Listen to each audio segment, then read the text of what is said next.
Bon matin! Yo, c'est Mounir. Je pense que je vais low-key juste écrire au ministère de la Culture sur Twitter. Je vais dire, yo, est-ce qu'on peut set up un meeting? Allô, moi, c'est Daphné. Ouais, mais elle m'oblige à regarder un film d'une heure sur un ours. Puis là, j'étais comme vraiment frustrée. Puis j'ai dit, moi, je regarde pas ce film-là. C'est Café Snake. Bon matin! Bon matin! Bonjour tout le monde. Bonjour tout le monde, bienvenue à Café Snake. On enregistre en direct de notre nouvel appartement. Suite au déménagement, on est à quelques heures de la fin de notre déménagement, on fait cet épisode. Donc, c'est quand même encore la zizanie, puis ça se peut qu'il y ait de l'écho, en fait, parce qu'on est dans une pièce où il y a actuellement aucun meuble. Donc, merci d'être à l'écoute. Aujourd'hui, c'est un épisode qui est disponible pour tout le monde. Juste vous rappeler qu'un épisode sur deux est disponible au complet uniquement sur notre Patreon. Ouais, au patreon.com/Café Snake. Puis là, c'est ça, juste mentionner encore que c'est pas un épisode normal. On était vraiment occupés toute la semaine. Puis moi, personnellement, j'ai reçu des commentaires, des suggestions vraiment intéressantes de plusieurs auditrices, auditeurs. Puis c'est pas des sujets que je laisse tomber, là. J'ai le goût de les investiguer, mais c'était pas possible cette semaine. C'est ça, on n'est pas vraiment... c'est pas notre... C'est pas notre meilleure semaine. de Café Snake, mais anyways. De quoi tu veux parler aujourd'hui, Daphné? Moi, j'ai décidé que j'allais parler de la petite collaboration entre OpenAI et ce qu'on appelle maintenant le ministère de la guerre aux États-Unis. Fait que, je sais pas, anciennement, le ministère de la Défense ou Department of Defense, mais je sais pas pourquoi dans les articles que je disais, c'est souvent mentionné que c'est ça le vrai nom, mais j'ai comme tendance à préférer le terme que Trump utilise maintenant. Department of War, parce que je trouve que... honnête. Ouais, c'est comme plus limpide. C'est actually pas de la défense que vous faites, c'est de la guerre. Puis toi, Mounir? Moi, je vais revenir sur la transaction qui est en train de se finaliser entre Paramount et Warner. Paramount et la famille Ellison qui va acquérir Warner Bros. C'est pas Netflix, en fait. C'est encore une fois un interventionnisme un peu de Trump qui va sûrement reformer... beaucoup, un grand pan de l'industrie audiovisuelle américaine, donc on va en parler. Et sans plus tarder... Les DG News! Touloulou! For the first time, President Donald Trump took questions about his reasoning for going to war with Iran. He just had a feeling that Iran was going to strike, but denies he was pulled into this war by Israel. I might have forced their hand. You see... We were having negotiations with these. Mais s'il y a bien une chose que je ne peux pas ignorer, c'est ce débat constant sur l'identité québécoise, sur ce que c'est être québécois, sur le nationalisme et ce que ça représente culturellement. Benjamin Netanyahu! Aide-moi, s'il vous plaît! Je vois pas devant moi! Je vais t'en faire un job! Fais quelque chose, Netanyahu! Fais quelque chose!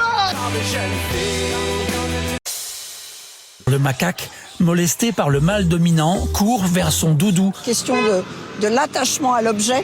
Cette image a suscité de l'empathie dans le monde entier.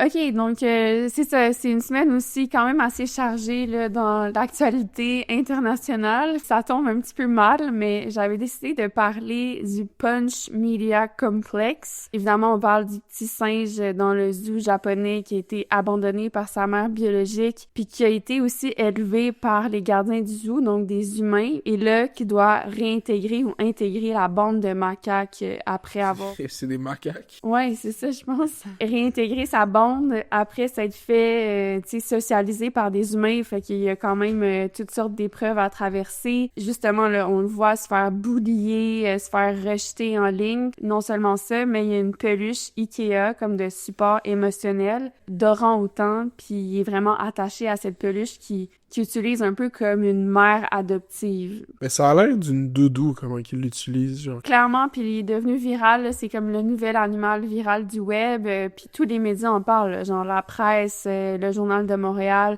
il y a une couverture internationale. Tout le monde se projette un peu dans ce singe-là qui vit comme du rejet, tout ça. À un moment donné, moi, quand j'ai commencé à regarder sur Instagram particulièrement des updates ou des nouvelles en lien avec Punch, je me suis mise à être noyée dans mon fil algorithmique de updates, de mise à jour sur le déroulé précis des jours puis des instants du singe. Surtout de médias complexes, je pense, mais il y en a une couple d'autres. Fait que, par exemple, le singe Punch se fait frapper aujourd'hui. Punch apprend à dire bye avec la main. Punch a des rapprochements avec un autre singe senior. Punch s'est fait épouiller par un L2. Je trouvais que ça s'inscrivait quand même bien dans la culture de la mise à jour, tu sais, de la news update. Ça me fait penser à ce que plusieurs journalistes américains ont dit post-bombardement américain-israélien de l'Iran, donc l'opération Epic Fury. Puis je pense qu'on va en parler un peu. J'aime ça, Epic Fury, c'est Epic Fury. C'est pas Fury? C'est comme Fury, pas Furry. Tu sais, c'est un F. Dans ma tête, c'est la même affaire.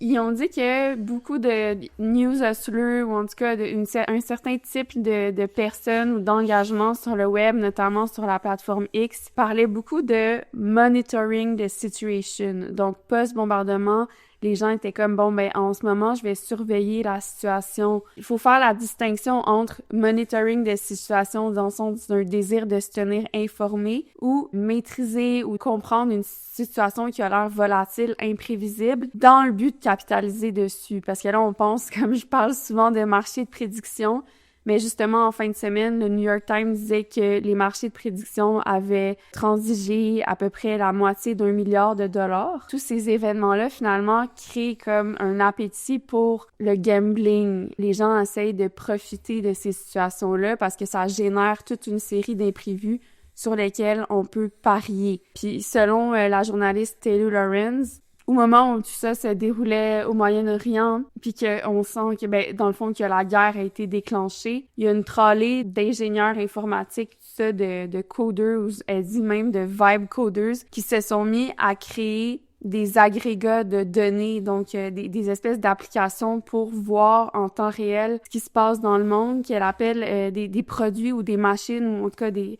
Situation Monitoring Products, des produits de surveillance de la situation. Par exemple, le plus populaire, ça serait SitDeck, un tableau de bord, genre, que t'ouvres, qui va regrouper toutes sortes de données. Tu sais, c'est pas des données classified, le secret, c'est des données accessibles à tous, mais ça va les colliger ensemble, puis ça rend les gens capables d'accéder à tout ce qu'on sait en ce moment par rapport aux tremblements de terre, aux guerres, au marché économique, aux cybermenaces, aux armes nucléaires, la météo, les élections, les frappes aériennes, les navires, les lancements, puis les vols d'avion. Il y a comme une espèce de fantasme de quand on était jeune dans les dessins animés où tu vois le villain, genre le vilain qui est derrière. Plein d'écrans partout. Oui, c'est ça, puis qui voit le monde, puis qui est capable de zoomer sur une carte du monde, puis voir tout ce qui se passe en même temps. Comme les gens cherchent à avoir cette position-là, mais pas dans le but, tu sais, de vraiment comprendre le monde ou de pouvoir finalement agir aussi politiquement ou non, vraiment juste dans un but financier, capitaliste, là, de... Mais en fait, c'est que c'est ça, il se développe plein de sous-cultures, là, par rapport aux guerres. Oui, il y a les gens qui veulent spéculer, il y a les gens qui sont, comme, politiquement orientés, mais il y a aussi, puis ça, tu le voyais beaucoup avec la guerre en Ukraine, les gens qui sont, comme, fascinés, obsédés par juste la guerre, puis les tactiques de guerre, là, vraiment, comme, physiquement. Tu sais, avec l'Ukraine, tu le vois parce qu'ils sont encore plus documentés, il y a encore plus d'images satellites. OK, voici les lignes de front. Voici qu'est-ce qui est déployé, voici quel drone. Puis c'est un peu la même chose aussi avec l'Iran, c'est qu'une fois les attaques arrivent, ok, c'est cet avion qui est allé, il est parti de là, sur des canaux Telegram, tu vois le monde, il y a avec des live updates, de genre vraiment, pas d'un point de vue politique ou whatever, mais juste d'un point de vue militaire, là, comme comment cette opération-là s'est déployée puis s'est exécutée. Que ce que j'observe, surtout sur Twitter, justement, c'est un bon pan de comme l'intérêt qui est porté vers la guerre en Iran, c'est comme comment qu'elle est exécutée. Mais justement, sur Polymarket, là, tu parlais de l'Ukraine, mais j'avais parlé dans un autre épisode de Café Snake d'un marché de prédiction qui était basé sur une ligne de front. Par exemple, est-ce que cette ligne de front-là va atteindre telle frontière avant le, je sais pas moi, je dis n'importe quoi, mais 27 septembre. Fait que ça devient matière à faire des paris, des spéculations. Puis c'est ça nous amène à la deuxième DJ News, justement, sur la guerre, les bombardements en Iran par les États-Unis et Israël qui ont eu lieu dans la nuit de vendredi à samedi. C'est intéressant que Daphné parle de News Hustler puis de façon de monitorer la situation, parce que, comme on vous a dit précédemment, on était en train de déménager, puis comme moi je suis en train de faire le ramadan, je déménageais des affaires la nuit, là, tu sais, fait que c'est arrivé un peu avant 2h du matin, là, le premier bombardement, puis j'étais littéralement sur mon téléphone, j'ai reçu une notification de Spectator Index, première indication qu'il y a eu des bombardements à Téhéran. J'ai juste devenu obsesse, je suis allé me coucher, là, Daphné, elle se réveille un peu, puis genre, je suis comme, yo, ils ont bombardé l'Iran, là. Mise en parallèle dans l'écosystème médiatique où on vit, t'as des news updates sur Punch, le macaque qui se fait rejeter, versus aussi, genre, une école de filles à Téhéran qui se fait bombarder, puis avec énormément de morts, là. Puis c'est ça, je veux pas nécessairement, peut-être qu'un jour, pour un segment plus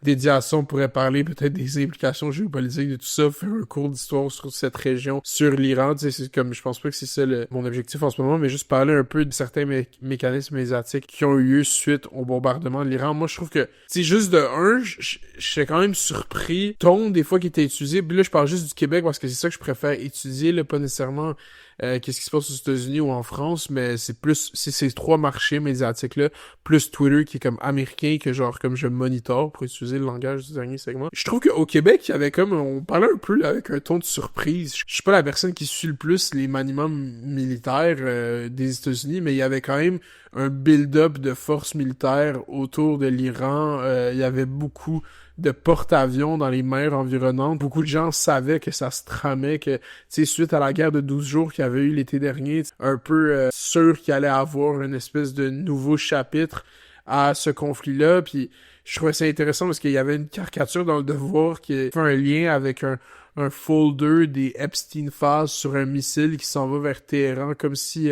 Trump essayait de nous faire oublier les Epstein Files en bombardant l'Iran, là. Je pense pas que c'est vraiment ça qui est en train de se passer. Je pense que peu importe qu'est-ce qui allait arriver dans ce mandat de Donald Trump, éventuellement, l'Iran allait se faire bombarder, puis il allait essayer de tuer le guide suprême. De façon inévitable, mais en fait, la population, même les gens qui ont voté républicain, en ce moment, il y a une majorité de personnes qui est contre ces bombardements. Ben oui, c'est ça, parce que ils sont contre depuis longtemps, ils sont contre l'interventionnisme américain, c'est quelque chose que Trump lui-même a fait sa campagne là-dessus, c'est comme être un peace president. Sa coalition en ce moment est en train de se défaire. Il y a beaucoup de gens, surtout qui voient pas nécessairement l'intérêt premier des États-Unis de faire ces bombardements-là, puis pensent que ça sert plus au régime israélien, puis ce serait encore une fois comme une certaine forme de, pas de soumission, mais d'acceptation sans cesse des demandes du régime Netanyahou à faire les opérations militaires. Puis là, on prend les extrêmes, mais tu sais, comme Nick Fuentes, il est tellement fâché qu'il a dit qu'il allait voter pour les démocrates. Comme tu dis, les comptes d'update, moi, c'est ça que, tu sais, on est post-Ukraine 2022, mais en 2026, c'est 4 ans plus tard, en fait, jour pour jour, presque.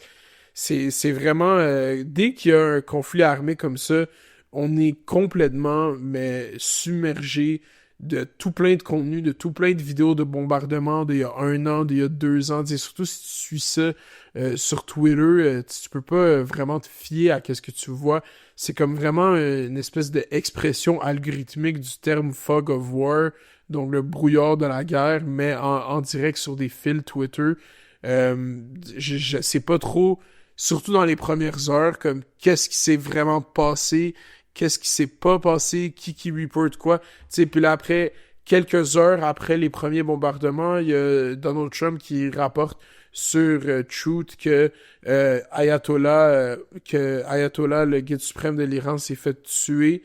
Et plus tard, c'est confirmé par l'Iran, mais c'est-tu vraiment confirmé?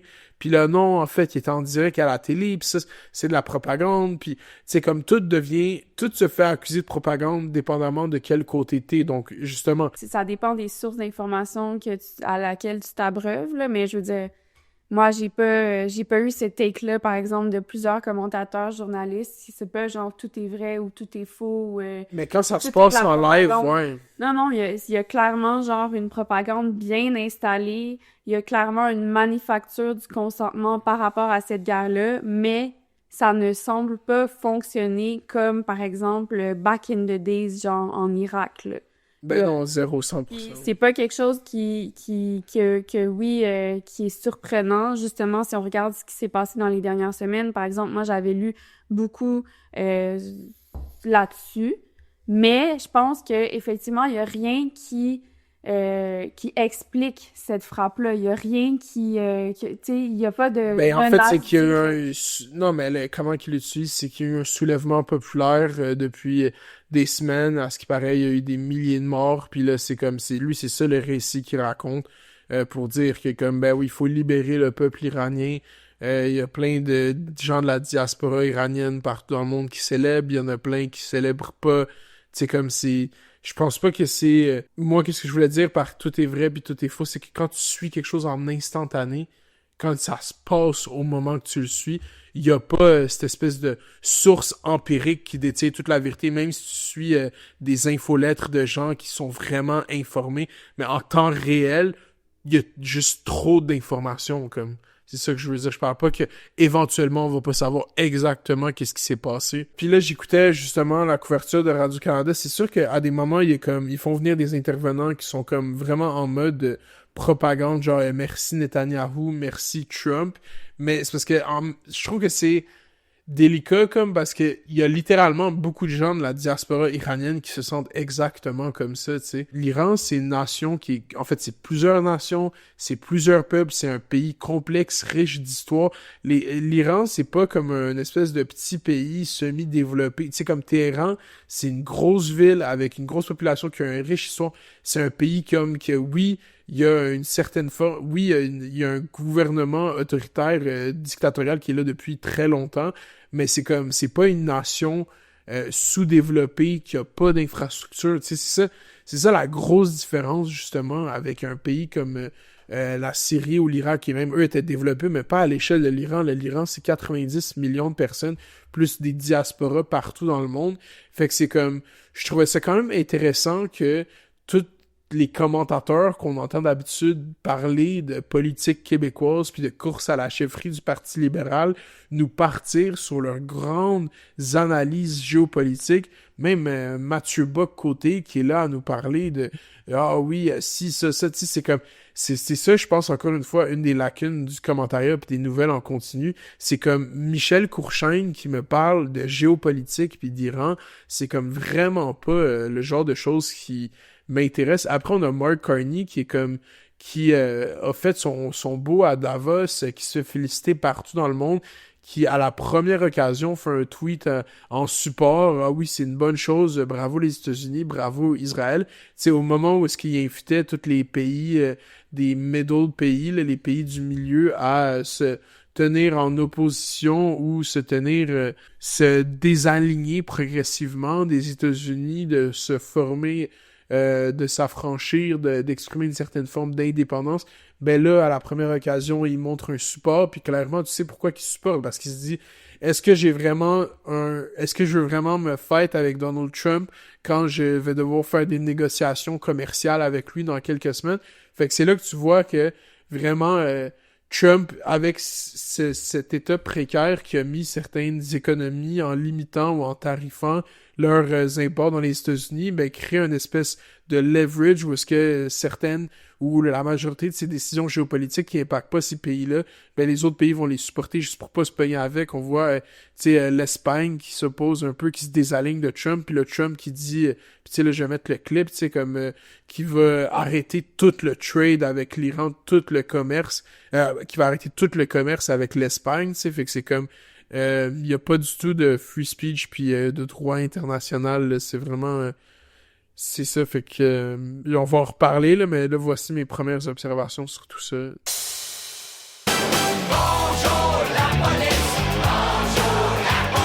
Je voulais parler rapidement de l'OQLF, un de mes sujets préférés, l'Office québécois de la langue française, qui prend tranquillement, mais sûrement, ou en tout cas peut-être pas si tranquillement que ça, une orientation, je dirais, policière. Ça commence avec un post que j'ai vu sur Instagram d'une pâtisserie-boulangerie juste à côté de chez nous, La Majoune, qui s'est fait avertir par l'OQLF comme quoi ses médias sociaux étaient pas tout le temps en français ou en tout cas pas systématiquement traduits. Le propriétaire s'insurgeait un peu, était comme nous, on est un commerce familial, tout ça, de proximité. On essaie toujours d'être bilingue, puis parler super bien en français, etc. Mais c'est comme si la politique, tout d'un coup, s'étend vraiment à des trucs comme, mettons, une vidéo Instagram. Fait que là, ça faisait le tour des médias, puis plus je voyais de trucs par rapport à la boulangerie La Majoune, je voyais finalement d'autres commerçants ou d'autres, en tout cas, acteurs de la scène québécoise publié comme quoi eux aussi s'étaient fait avertir par l'OQLF par rapport à leur communication sur les réseaux sociaux. Tout récemment, en fait, hier, j'ai lu un article dans la Gazette par rapport justement à l'OQLF. Il paraîtrait qu'il va y avoir des observateurs undercover qui sont censés, dans les prochains mois, visiter au-dessus de 7800 commerces. Mais il y en avait déjà, mais là, c'est comme si il augmente le département. Là. C'est vraiment un truc qui se fait habituellement à chaque 6 ans. Donc, c'est un genre de monitorage encore de la situation. Ça a commencé ça en 1988. Typiquement, c'est fait à chaque 6 ans. Là, maintenant, bizarrement, la dernière fois, ça remonte à 3 ans, puis on refait l'exercice. Fait que c'est comme si on avait resserré d'une certaine façon, les mesures policières de l'OQLF. Puis, on s'attend à faire proche de 14 000 visites. Le budget pour cette opération-là, ça tourne autour de 350 000 $. Ça a été, c'est des contrats qui sont donnés à des firmes privées. Puis, on dit qu'on va vraiment plus s'intéresser à des régions dans Montréal, plutôt qu'ailleurs au Québec. Dans des régions, des places de Montréal qui sont connues pour être plutôt anglophones et avec des populations qui sont issues de l'immigration. Puis là, ce que j'ai trouvé intéressant en lisant cet article-là, puis que je savais pas, c'est que pour faire mon rapprochement OQLF égale la police, c'est que le budget annuel de l'OQLF a plus que doublé depuis que la CAQ est au pouvoir en 2018.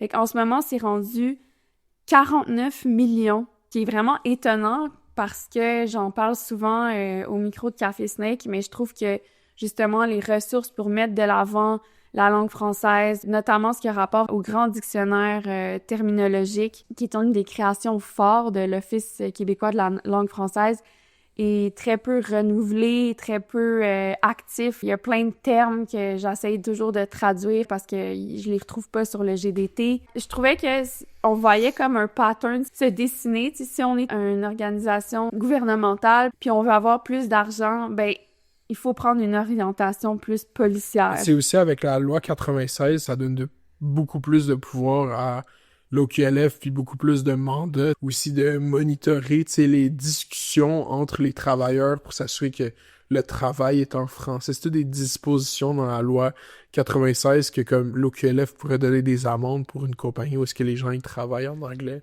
Ouais, c'est ça, mais tu sais, un des mandats importants pour moi, en tout cas de l'OQLF depuis sa fondation, c'est l'enrichissement de la langue québécoise francophone. L'Office doit veiller à la correction et à l'enrichissement de la langue parlée et écrite au Québec, recommander ou normaliser des termes et des expressions. Donc, littéralement, ce que je vous ai dit là par rapport à la terminologie. Donc, par exemple, s'il y a un nouveau terme qui intègre le langage courant, je pense par exemple à AI slop, ben on serait en mesure de trouver l'équivalent québécois sur l'OQLF. Puis là, je suis allée justement consulter la page là, sur leur site web qui établit la mission de l'OQLF. Elle a été mise à jour en décembre, donc ça fait relativement peu de temps. Puis justement, cette mission-là, elle a disparu. En tout cas, je l'ai pas vue. J'ai lu genre un discours qui avait été rédigé en 2011, fait que ça fait un bout, par la présidente directrice générale de l'époque, Louise Marchand. Puis elle mettait vraiment l'accent sur le fait que l'OQLF avait une notoriété internationale à cause de sa créativité puis les outils originaux qu'elle avait mis en place, dont le grand dictionnaire terminologique, la banque de dépannage linguistique. C'est quelque chose qui est presque, je dirais, presque disparu, genre, de la mission de l'OQLF qui devient plus comme une police. Au Québec, au lieu d'avoir ICE, on a l'OQLF. Ouais, mais tu sais, c'est dommage parce que justement, tu sais, la langue française, on peut la mettre de l'avant, on peut s'assurer qu'elle soit riche, dynamique. Puis ce que je vois, moi, c'est plus des polices de la langue qui s'assurent que tout le monde parle français, mais dans des paramètres super, tu sais, rigides, en fait. La seule chose que j'ai vue qui mettait de l'avant, mettons, la vivacité de la langue sur leur site, c'est un concours dont j'avais jamais entendu parler qui s'appelle Mérite du français, qui est annuel, donc à chaque année. puis qui récompense comme ça des gens au Québec qui vont justement, je sais pas, avoir un mérite par rapport à l'emploi du français, dont des entreprises. Puis là, tu sais, c'est tellement comme tellement bizarre parce que je suis quand même une praticienne, une traductrice, une écrivaine, puis j'ai jamais entendu parler de ce concours-là, fait que je sais même pas si c'est qui le jury, comment on fait pour y participer. Ils vont récompenser des gens en culture, ils vont récompenser des gens, des municipalités par rapport à la toponymie, puis aussi des entreprises. Tu sais, mettons, l'année passée, ils ont donné un prix à Wawanisa Assurance, à Deloitte. Les technologies Move AI, tu donnes des prix à des grosses compagnies. De consultation. C'est comme, what the fuck? Puis ce qui est intéressant aussi, c'est que la Gazette fait vraiment un esti de gros dossier sur l'OQLF en ce moment. Puis j'ai appris par rapport à ça que, justement, il y a des problèmes au niveau de comment les enquêtes puis les clients mystères, comment les enquêtes sont conduites. Par exemple, les gens qui vont employer ces firmes-là privées, c'est souvent des gens qui appartiennent aux minorités visibles. Il y a un terme qui s'appelle linguistic profiling. Apparemment, c'est que quand tu vois quelqu'un que tu as l'impression, genre, qui appartient à une minorité visible, en tout cas, c'est peut-être quelqu'un de racisé, par exemple, tu vas avoir tendance à, ici à Montréal, même si, par exemple, t'es francophone, à t'adresser à cette personne-là en anglais. Moi, c'est pas vrai, là, j'ai pas ce réflexe. Ben, moi, je l'ai, honnêtement, puis j'ai travaillé longtemps en service à la clientèle. Genre, je l'ai malheureusement, mettons. Fait que c'est ça, il y avait, entre 2022 puis 2023, il avait engagé la compagnie Sigma Recherche pour faire cette étude-là avec des Mysterious Shoppers.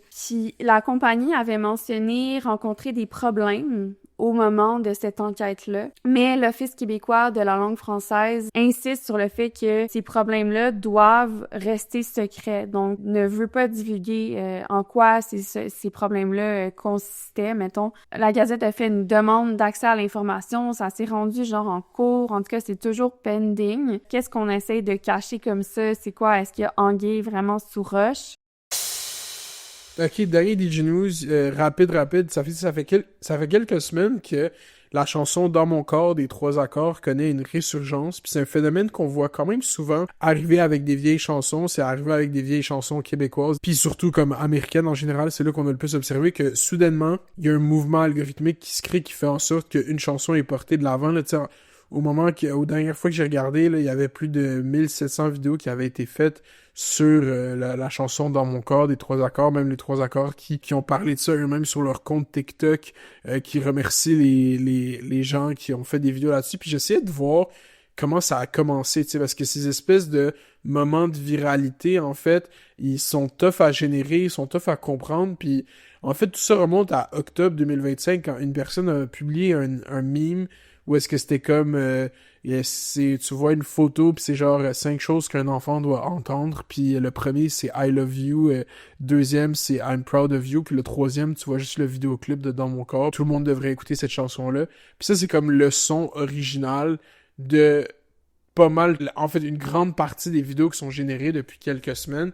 Puis on voit que c'est populaire surtout chez les jeunes, tu sais, comme les gens au secondaire, au cégep, dans les parties d'initiation, dans les parties d'associations étudiantes, dans les manifestations syndicales d'ambulanciers, tu sais, c'est là les vidéos qui ont le plus d'engagement sur cette chanson-là. Puis en fait, je parle de ça parce que, encore une fois, tu sais, c'est pas une affaire de découvrabilité, tu sais, la chanson Dans mon corps des Cowboys Fringants et sur Spotify, comme toutes les autres chansons dans le monde, c'est une affaire de viralité. Puis là, tu vois dans les commentaires des 3 accords, tout plein de jeunes qui sont comme, qui demandent littéralement aux 3 accords qui viennent de sortir un album, est-ce que vous faites encore des spectacles? C'est comme si c'était quelque chose qui appartenait à une autre époque, que les gars ils étaient retraités, tu sais. Il y a comme vraiment une déconnexion culturelle entre cette génération-là, puis comme plein de pans de la culture québécoise. Puis là, eux, ils répondent « Ah non, allez sur notre site, puis tout. » Puis c'est sûr qu'il y a eu un spike dans leur stream, qui va avoir un spike dans leur vente de billets, tu sais. Fait que c'est juste pour montrer encore une fois que c'est pas un désengagement comme... universel puis inévitable, tu sais. Il peut y avoir des choses qui font en sorte que des gens développent un lien affectif puis un lien viral avec un produit culturel québécois. Fait que c'est juste comme vraiment bon à voir, c'est une bonne chanson, puis c'est fou de le voir se développer en temps réel parce qu'à l'échelle du Québec, vu qu'on n'est pas particulièrement beaucoup, genre tu peux voir ces phénomènes prendre de l'ampleur, puis comme pas mal saisir tout ou la majorité des aspects d'un tel phénomène. Je voulais parler de la collaboration entre OpenAI puis le ministère de la Guerre. Fait qu'on a appris là, dans les derniers jours que le Pentagone a annulé son deal de 200 millions avec Anthropic. Anthropic qui est derrière le modèle AI Claude, parce que la compagnie refusait d'accorder à l'armée américaine une utilisation sans restriction de ces modèles d'intelligence artificielle. On mentionne plus particulièrement 2 guardrails, garde-fous en français, ou en tout cas dans les mots de OpenAI, on parle souvent de red lines ou lignes rouges. Les 2 lignes rouges, c'est empêcher la surveillance de masse des citoyens américains, puis empêcher là ça c'est ma traduction, mais le tuage de monde sans supervision humaine. Fait que un genre de tuage automatique qui est généré par IA. Dans la foulée de ce bris de contrat avec Anthropic, ben OpenAI, le rival, a signé un contrat avec le Department of War. La façon dont j'en ai entendu parler, c'est vraiment à travers un post Instagram. Je pense que je suis OpenAI sur Instagram, puis c'est un espèce de gros post verbeux avec plein de slides qui a été publié le 28 février, le jour où on a déménagé, puis qui précise que OpenAI, eux aussi,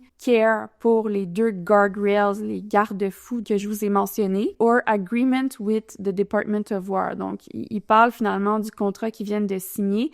Puis en légende, on dit, bon, on pense que notre accord ou le contrat qu'on vient de signer comporte davantage de guardrails, des garde-fous, que tout accord précédent concernant les déploiements d'IA classés secrets, donc classified, là, tout ce qui a rapport avec des choses que le citoyen ordinaire ne devrait pas connaître, y compris le contrat qu'Anthropic devait ou ne voulait pas signer. S'ensuit, c'est ça, genre une série de slides qui, des fois, tombaient un peu, je trouve, dans le charabia, dans le sens que quelqu'un qui est pas comme familier avec le lingo de la compagnie OpenAI ou de l'intelligence artificielle comprend pas très bien ce qui est mentionné ou ce qu'on évoque, comme par exemple les mécanismes de sécurité. Donc, OpenAI se met à expliquer que dans le fond, eux non plus, tout comme Anthropic, ne permettent pas la surveillance de masse des citoyens américains, ne permettent pas le tuage de monde automatique sans supervision humaine. Ils vont même jusqu'à copy-paste des extraits du contrat qu'ils auraient soi-disant signé pour nous prouver que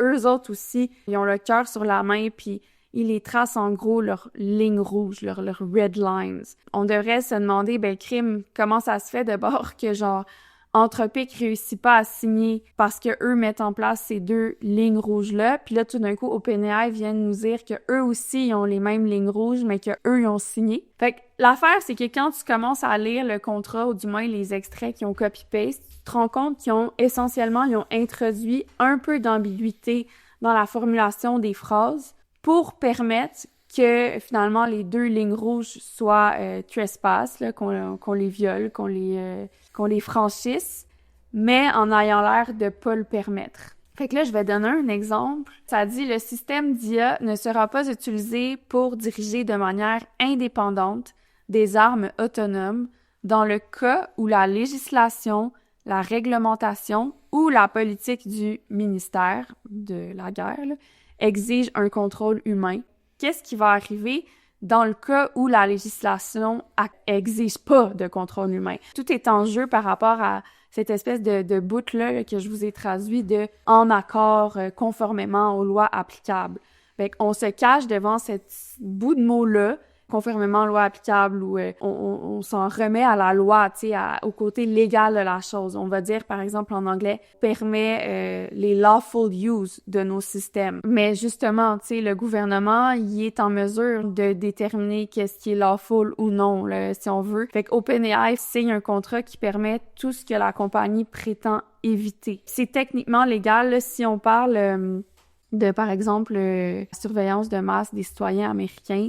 Il y a un bon article dans The Verge que je vais mettre dans les notes de Aidan Field qui dit que finalement le ministère américain de la guerre ou de la défense, là, ça dépend comment vous l'appelez, est capable de mener des opérations de surveillance de masse nationale tout à fait légalement s'il veut soutenir le travail d'une agence civile comme à l'interne. L'administration peut aussi invoquer la loi sur l'insurrection. Il y a toutes sortes de... Il y a aussi le Patriot Act. Toute la communauté de l'intelligence font déjà ça. Là, genre, je suis très curieux du contrat du State Department avec une firme de AI, la NSA, le CIA, le FBI. Mais il y a toutes sortes de tours de passe-passe qui font en sorte que finalement, ces choses-là qu'on veut éviter ou qu'on dit éviter sont permises légalement. Ce qui est intéressant, mettons, Sam Altman va dire dans un tweet daté du 27 que la valeur cardinale de son entreprise, OpenAI, c'est la responsabilité humaine de l'usage de la force. Et ça englobe justement les machines automatiques de tuerie, là.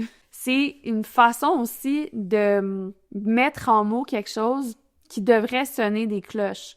Parce que ce qu'on nous dit, c'est pas « non, on ne va pas déployer des systèmes de tuerie automatique sans supervision humaine, on ne veut pas ça ».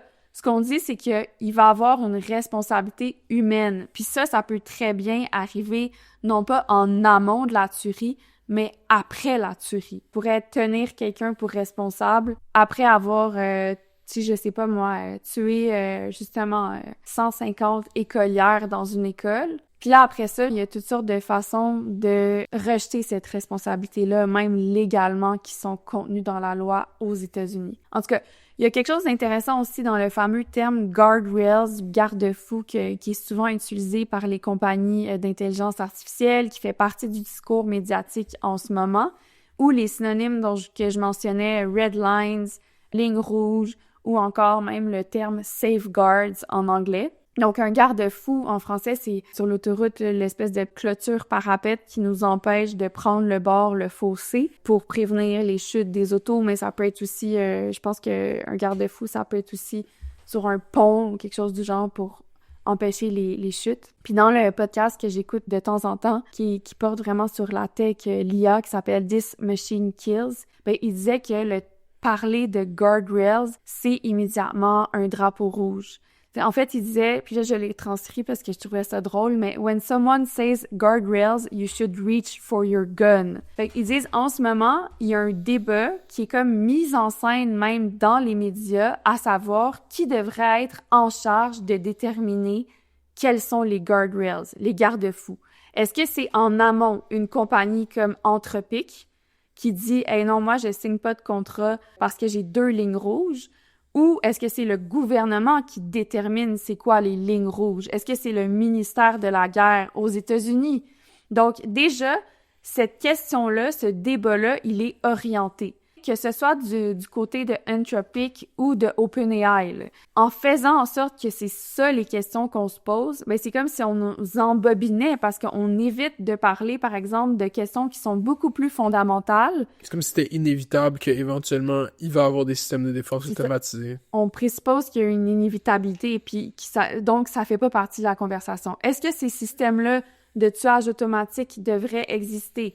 Est-ce que on devrait, par exemple, les déployer? Non, ça fait pas partie du débat public, ça fait pas partie de la conversation. Que les systèmes AI, est-ce qu'on devrait les utiliser de un pour faire de la surveillance de masse ou pour faire des autonomous kill chains, des chaînes...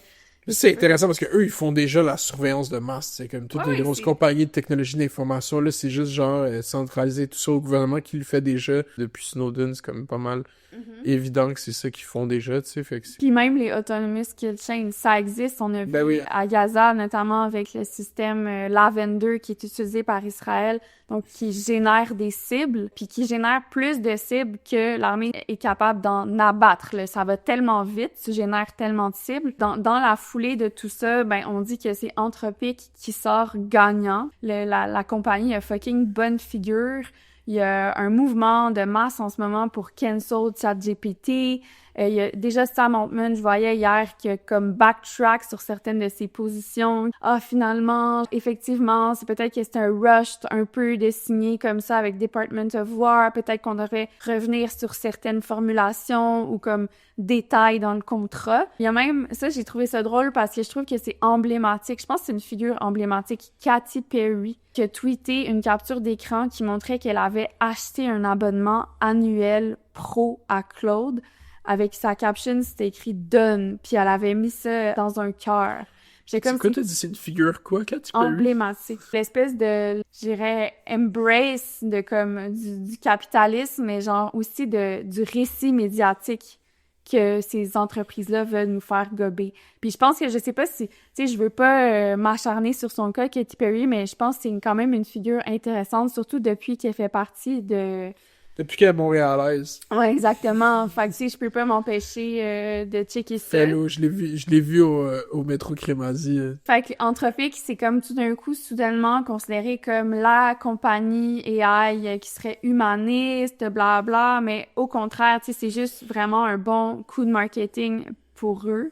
Tu sais, il faut mentionner que Anthropic, initialement, ça a été fondé par des anciens de OpenAI. Parce que OpenAI, quand ça a été fondé, ça mettait de l'avant, tu sais, toutes ces valeurs-là humanistes.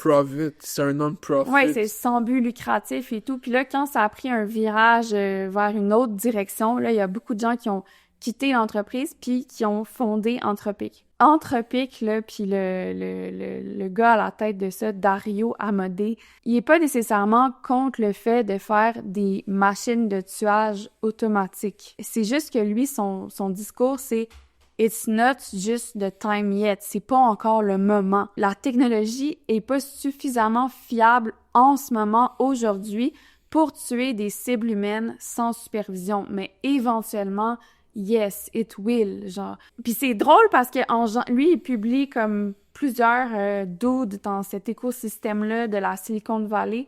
Il publie des think pieces, des essais où ils vont mettre de l'avant comme leur pensée, leur philosophie, tout ça, par rapport à la technologie.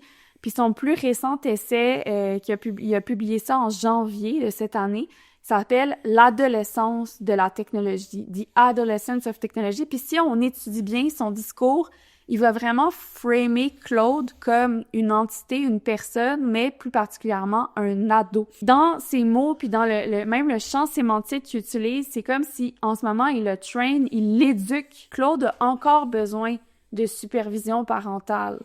Tu sais, des fois, tu pourrais dire, il est pas assez mature, il fume du pot, il fait pas ses devoirs. Je sais pas, tu sais, tous les clichés qu'on pourrait rattacher à l'adolescence sont comme convoqués. Puis il y a une rhétorique familiale ou parentale qui est utilisée, puis je trouve ça quand même intéressant, genre, que ça soit, c'est ça, les termes puis l'imagerie qu'on mobilise. En fait, je trouvais que l'imaginaire qui était convoqué, c'était un peu comme si on parlait à des parents, ou on imaginait des parents qui disait, ben, tu sais, on a tellement mis d'efforts pour bien éduquer notre fils, mais what if qu'on doit le rééduquer dans le mauvais sens puis qu'il devient le prochain Columbine, le prochain tireur cynique, aléatoire, qui va dans une école puis qui tire sur n'importe qui. Donc, non, nous, ce qu'on veut, c'est pas de la violence aléatoire. Nous, ce qu'on veut, c'est un bon soldat. On veut de la violence pareil. On veut juste une violence, quote-unquote, qui serait ciblée. Là, ça me mène à ma dernière parenthèse, mais j'écoute aussi un autre podcast de temps en temps que j'aime beaucoup qui s'appelle Disintegrator Podcast. Puis là, on parle de technologie, mais je dirais plus d'un point de vue philosophique. J'écoutais un de leurs épisodes, puis c'est pas un épisode qui est récent. En plus, je pense que ça a été enregistré, tu sais, il y a quand même une couple de mois. Mais c'était tellement bon que je voulais arrêter la podcast pour pouvoir noter qu'est-ce qui était dit. Je vais le mettre évidemment dans les notes, mais l'épisode s'appelle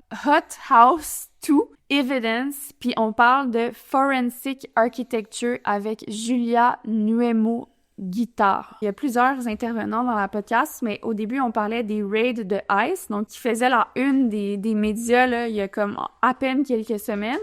Puis comment ces raids-là semblait, tu sais, d'un point de vue spectatorial, vraiment sloppy, tu sais, fait de façon comme un peu libidinale, tu sais, en utilisant la force brute, où on se promène dans la rue, puis on fait juste cibler les gens qui ont une couleur de peau plus foncée, ou qui sont racisés finalement, puis là, Même juste qui ont un accent. Exact, puis ça nous permet de les investiguer comme s'ils étaient automatiquement étiquetés comme OK, oui, c'est potentiellement une cible. Puis le gars mettait ça en parallèle avec tout le discours dont on nous abreuve sur les technologies depuis déjà quelques années, sur les technologies soi-disant de pointe qui sont capables ou qui serviraient maintenant à identifier des cibles avec une grande précision. Puis il dit comment ça se fait que j'ai ce discours-là sur la grande précision qui est permise grâce aux technologies de pointe, mais dans les faits, ce que je vois dans les médias ou tu sais ce qui circule comme image médiatique, c'est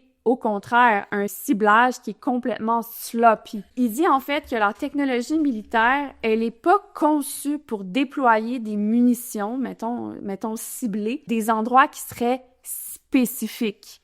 Elle est conçue, là, on est vraiment dans le discours puis dans l'analyse du langage, là, elle est conçue pour expliquer après coup pourquoi on a utilisé des munitions, pourquoi on a utilisé des ressources, pourquoi on les a déployées en premier lieu.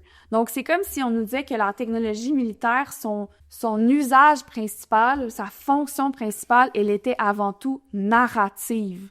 C'est une question de mise en récit. On a utilisé tel système, par exemple, là, je donne l'exemple de Lavender, le système qui va cibler des potentiels cibles qui seraient soi-disant liées peut-être au Hamas à Gaza, qui font en sorte que on a tué plein de monde de façon indiscriminée, là. Puis on a utilisé tel système, puis là, on explique, ben dans le fond, le système, ça crée des patterns de reconnaissance à travers les contacts cellulaires que des gens auraient eu avec des membres du Hamas. Donc, à travers ces contacts cellulaires-là, on peut supposer que telle personne avait un lien avec l'intifada, blabla. Fait que ça nous permet d'expliquer, de justifier finalement les meurtres de masse insensés et gratuits. Hein. C'est ça qu'on fait, je veux dire, à Gaza, mais c'est ça maintenant qu'on fait de plus en plus aux États-Unis, justement dans le contexte des raids de ICE. Donc, on va ranker, noter la population. Par exemple, à Gaza, il paraît qu'on note la population sur une échelle de 1 à 100 par rapport à tes chances à toi d'être membre du Hamas.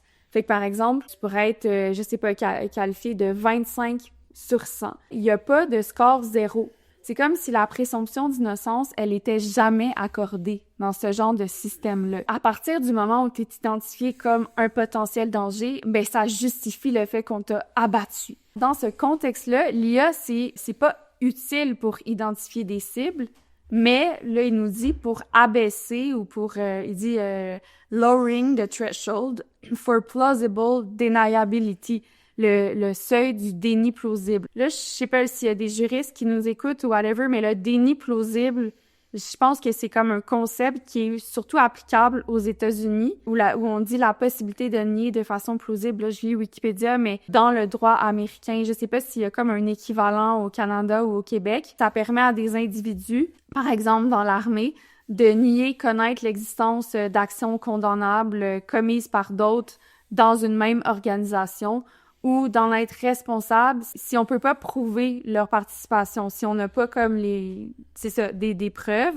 ou même si, oui, ils ont été personnellement impliqués puis ils ont volontairement ignoré des actions dans un contexte d'ignorance délibérée, mais on peut pas les tenir responsables. En tout cas, il y a de quoi le déni plausible. Je sais pas s'il y a quelqu'un qui voudrait me contacter pour bien m'expliquer la chose. J'ai vraiment aimé ce podcast, cet épisode en particulier, puis on nous explique aussi que tout ce qui a rapport avec les données, genre military data, civic data, c'est comme une masse de données, mais qui est terrible, genre qui est pas nécessairement justement de pointe ou précise ou etc. Puis sous le régime du big data puis de sa nouvelle technicité générative, donc le fait qu'on peut générer automatiquement, par exemple, des cibles, ben on n'est pas capable de nécessairement mieux travailler avec ces mauvaises données-là. Ce que ça nous permet, c'est de rendre les erreurs acceptables en construisant une intention après coup. Tu sais, dans le contexte de ICE aussi, on a vu beaucoup de politiciens, justement, liberals, même des Democrats aux États-Unis qui plaidaient pour, finalement, le problème avec ICE, c'est qu'ils sont pas assez entraînés, ils ont besoin de plus de formation, ou ils ont besoin de plus de caméras corporelles, alors que, genre, toutes les meurtres qu'on a vus, étaient filmés non seulement par genre 15 points of view de passants, mais non seulement ça, mais aussi leur propre caméra ou leur propre cell à eux, les ICE, fait que c'est pas plus de caméras dont on a besoin. Mais là, c'était mis de l'avant comme c'est ça la solution, les caméras corporelles pour la police. Le gars disait, bref, dans la podcast, plus il y a de caméras, plus il y a d'angles à travers lesquels la pratique justificative pour fabriquer une précision artificielle peut se déployer. Donc, sur le terrain, si tu vas actuellement sur le terrain, c'est l'anarchie. Mais une fois que tu as toutes ces vidéos-là, tu peux fabriquer un récit. Fait que bref, c'est ça que je trouvais intéressant, tu sais, quand on parle de l'usage militaire de l'AI, parce que c'est de ça qui est question, là, dans le deal OpenAI Department of War ou encore Anthropic Department of War. On l'utilise, en fait, principalement pour outsource les processus décisionnels. Donc, pour ne pas avoir à prendre des décisions. Mais ce qu'on fait, c'est qu'on accélère le processus de destruction. Juste de se rappeler aussi que tout se passe dans le langage, dans la justification, dans la mise en récit. Fait que les AI, comment c'est déployé, par exemple, en Israël, on dit que ça aide de façon discursive à un État génocidaire comme Israël à maintenir sa position de pouvoir. C'est pas une histoire de... Tu sais, souvent, il y a même eu un documentaire, là, je pense que c'est Noémie Mercier, puis ça a passé à Télé-Québec sur l'IA, comme quoi, bon, il y a des systèmes d'intelligence artificielle qui seraient biaisés, puis comme par rapport aux données qui sont utilisées pour leur entraînement. Puis c'est pas de savoir si un système d'intelligence artificielle est biaisé ou non.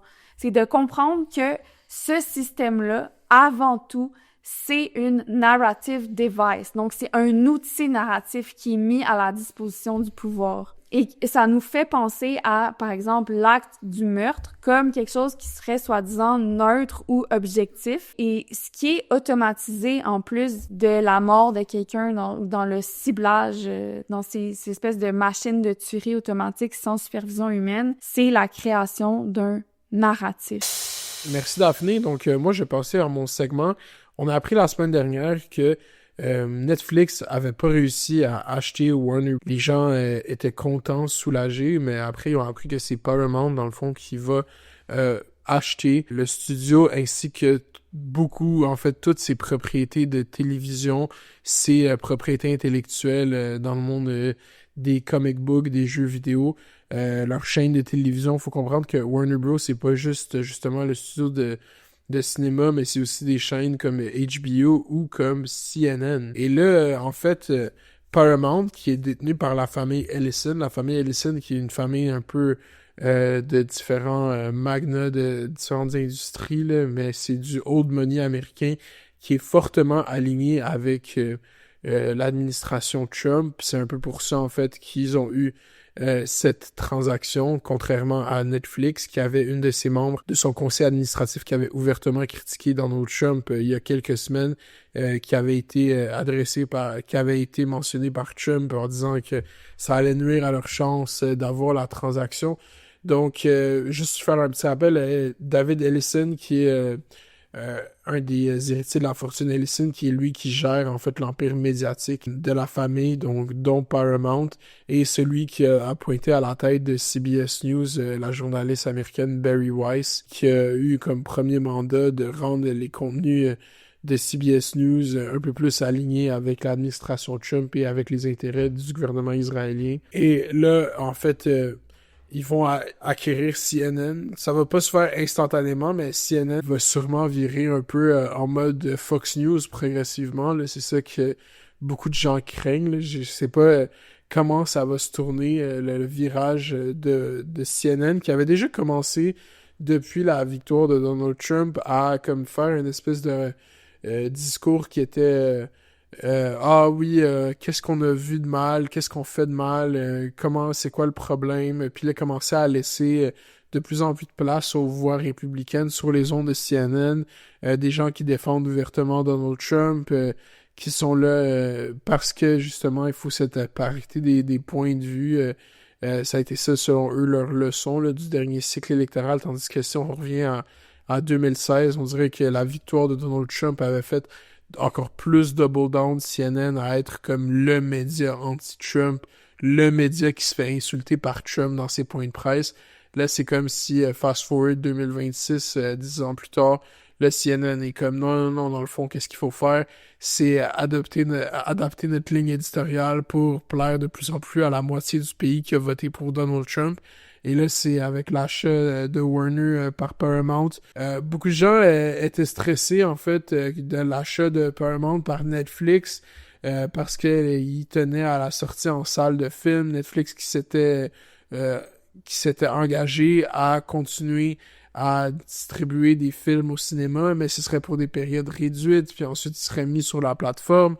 Puis c'est intéressant parce que quand tu regardes maintenant l'état du streaming aux États-Unis, ben il y a quand même beaucoup de joueurs, là. Il y a Peacock, il y a Netflix, HBO Max, Prime, Hulu, Disney+, tu sais, comme on est rendu avec vraiment beaucoup de joueurs, ça montre vraiment que cette idée québécoise de comme vouloir faire une espèce de plateforme unique où est-ce qu'il y aurait toutes les où est-ce qu'il y aurait toutes les contenus disponibles en streaming et comme pas nécessairement ce modèle-là qui ferait avancer l'industrie médiatique québécoise. C'est sûr que ce serait pratique, mais c'est pas dépendamment de ça le bienfait de comme l'évolution de notre industrie culturelle. Je pense qu'on arrive à un moment où il y a tellement une grosse convergence des gros conglomérats médiatiques. Tu sais, les gens, ils voulaient faire des recours antitrust si Netflix achetait Warner, mais je veux dire, comme que Paramount l'achète, tu sais, comme on arrive quand même à... il va avoir maintenant, au lieu d'avoir 5 majors, il va avoir 4 majors, puis c'est encore Disney qui fait le plus d'argent au box-office, Disney qui a le plus de propriété, puis là, t'enlèves un des joueurs de l'équation. Je pense que vraiment, cette business-là des gros conglomérats médiatiques est en train de se faire aussi dépasser par l'espèce de manufacture de studios indépendants à la, comme j'avais fait un segment, A24 et Neon, des studios qui se la jouent indépendamment et qui se la jouent indépendants, mais qui ont un immense backing financier. On parle souvent comme, OK, Trump, il est outrageous, bla, mais tu sais, c'est comme... Vraiment, avec comment est organisée la FCC aux États-Unis, qui est leur équivalent du CRTC, c'est vraiment Donald Trump qui décide qui peut avoir un droit de veto parce que lui-même a appointé le chair du FCC. Puis pour que ces transactions-là passent dans le monde de l'audiovisuel, c'est comme de l'audiovisuel legacy, là, dans le fond, là, tout ce qui a rapport aux ondes télévisuelles, aux ondes de chaînes de télé généralistes. C'est un peu, pas nécessairement le même cadre réglementaire que la câbleau distribution au Canada, mais c'est un peu l'équivalent où est-ce que tout ça est vraiment comme monitoré par des agences gouvernementales. Donc, si Paramount veut acheter Warner, ben vraiment, pour une transaction de ce type-là, c'est la Maison-Blanche, de facto, qui va comme donner son laissez-passer, puis ça montre vraiment quand même... c'est comme l'intérêt, en fait, pour cette transaction, c'est l'intérêt pour le contrôle du discours. Puis en fait, je pense que c'est l'intérêt de Donald Trump spécifiquement pour changer CNN, qui était son plus grand ennemi, disons, dans les médias mainstream depuis sa carrière politique. Donc là, il y a ça. Est-ce que... je pense pas que Paramount va décider de perdre aussi comme le prestige de certaines propriétés de Warner à la HBO, là. Je pense pas que le branding HBO ou même la chaîne en tant que telle, peut-être leur service de streaming va arrêter, peut-être qu'il va être mélangé avec le propre service de streaming de Paramount, mais je pense pas que ils vont perdre ces images de marque-là qui ont juste tellement de capital culturel. Ce serait complètement une mauvaise décision. Mais moi, cette acquisition-là, ça m'a fait penser, puis tu sais, au Québec, on est un plus petit marché, mais quand même, il y a eu les mêmes dynamiques qui se sont opérées dans les années 2000, là, avec une industrie culturelle ou une industrie de l'image médiatique ou une industrie des médias qui perdait en vélocité. C'est la transaction de Bell et Astral, que je pense que j'ai déjà couvert dans Café Snake. Donc, au milieu des années 2000, Bell, BCE, a décidé d'acheter Astral, qui était un des rares détenteurs de chaînes de télé et de lieux d'affichage au Québec, qui était à l'extérieur, disons, des grands conglomérats ou des sociétés d'État. Là. Astral détenait des chaînes comme Canal Vie, comme Musique Plus, Vrac TV, détenait des chaînes comme Musique Max, tu sais, en fait, je pense que c'est plus d'une dizaine de chaînes, le Z-Télé,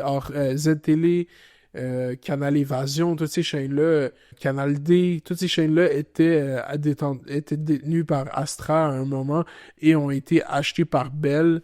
Le CRTC a approuvé cette transaction qui a fait en sorte que toutes ces chaînes-là ont été rajoutées dans l'écosystème de Bell, qui venait de se procurer VTL, qui est devenu nouveau, qui a fait en sorte qu'il y a eu vraiment une homogénéisation de l'offre de contenu, puis même de, mettons, l'offre visuelle, ou peu importe l'identité visuelle de toutes ces chaînes-là en ce moment qui jouent, j'écoute pas, en fait, j'ai pas accès aux chaînes spécialisées, mais aux dernières nouvelles que j'ai vues, qui diffusent les mêmes publicités, qui diffusent les mêmes contenus, les reprises, qui ont accès aux mêmes propriétés. Tu sais, c'est comme ça crée un espace médiatique qui est de plus en plus homogène.